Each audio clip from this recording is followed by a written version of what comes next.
And Uncle Ed is one of them, but his body is there. His body is in France, or his remains. So I'd seen a deal in there, a deal on TV this morning. I was watching that. They had the Christmas truth, where the Germans started to sing Christmas songs over there on the other side and came over to the other side with the Christmas tree. Oh yeah. And they had 2 days where they stopped the fighting during Christmas. That was World War I. Oh, be darned. And I thought about him then, and he was dead by then. Yeah. 1913. Did he get killed? No, he got killed in 1918.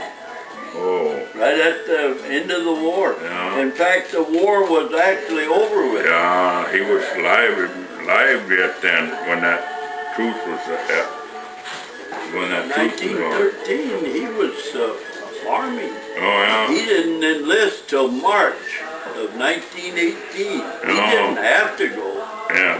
No, he was doing a good job of farming. He bought a brand new automobile in 1918, all that. But his younger brother had gone in the army. Yeah. Walter Robertson. Yeah. So I don't know what Ed's thinking was. I wasn't even thought of in 1918. Yeah. You know. But anyway, so he enlisted in March of 1918, and him and a friend of his from up that way, LaBelle, and they went into Fort Snelling and went through basic training and all that, and then overseas. Well, they didn't know the war was over, but the war had been over, and they were, this group of infantrymen, which he was, were standing and sitting around bullshitting, you know, and this is what LaBelle came home and told Uncle Ed's folks, Angus and Nancy Robertson, and of course my mother and all them, you know, that Ed was sitting with his back up against a tree, and they were sitting there just talking, this group of guys, and all of a sudden Ed just slumped over, dead. And I suppose that German that shot him had no idea the war was over either, probably. But the war was actually declared over with when Ed was killed. That is terrible. Yeah. Then, of course, LaBelle was, him and Uncle Ed went in at the same time. That's the reason they enlisted. They were friends. They only lived maybe a quarter of a mile apart us there. Yeah. And I didn't know him, LaBelle. But when he came home, he told Uncle Ed's folks, Angus and Nancy and my mother and Aunt Laurie and all them, how it all happened, that he was with him. Yeah. So then, even his remains aren't there, but that American Legion marker is there. This big plot that my grandpa bought. And my Aunt Laura,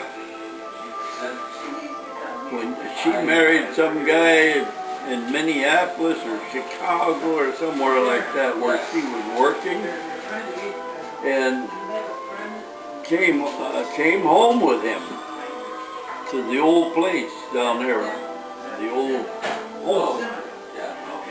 And this guy got sick and died there. So he's buried in that plot that Grandpa bought for the family to be buried there in Veblen. you know, that cemetery right there by town. Yeah, in fact, that land, Uncle Ed owned that land. That 160 acres are a mile long. And I don't know if he gave that to the Veblen, you know. Veblen became a town in 1902, Yeah. you know. And of course Uncle Ed had this 160 acres there. And anyway, that 40 that's connected right to the Veblen, the highway there where the cemetery is.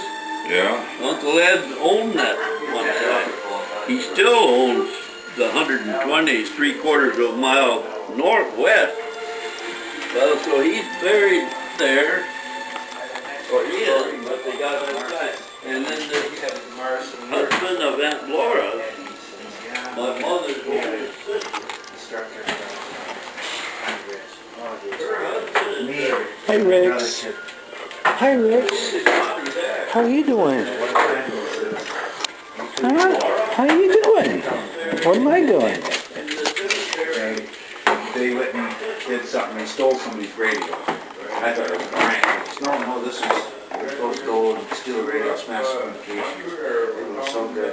Oh. There's just the three of us, we went in there, snuck into their, whatever, training, and we stole a radio. In general, it's kind of hard. Well, I mean, that's, they brought up a Dumars kid just because he was from South Dakota. Anytime there's a South Dakota kid, you're extra hard on. And to make sure you did them right. So I had that other kid was from Sioux Falls. I can't remember his name now. No, but I'd asked him about Captain 11, if he knew the Captain 11 team. And he said, sure, this recruit knows what the team is, but cannot recall. You will find out. You will find out. And sure enough, a few weeks later, he comes pounding on my hatch. I was on duty. And he pounds on the hatch and says, speak, request to speak. So yeah, speak thing. He was, sir, this recruit thinks the drones are going to be interested in. So you get in here. He's got a letter with Kelloland TV stamped in the corner. And he already he handed it over to me and opened up. Sure enough, written line by line was the Captain 11 theme, which I don't remember. Ricky, you remember the theme?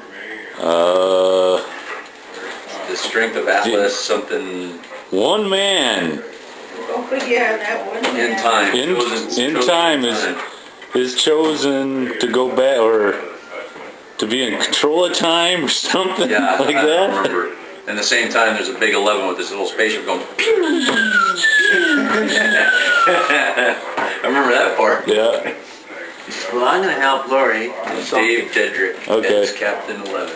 Eventually one. Ricky J's brought snacks. Yeah, I see that. Oh, you already I'm gonna have to turn this camera off. I'm gonna have to turn the camera off. I'm gonna blow all my I was gonna say, stuff.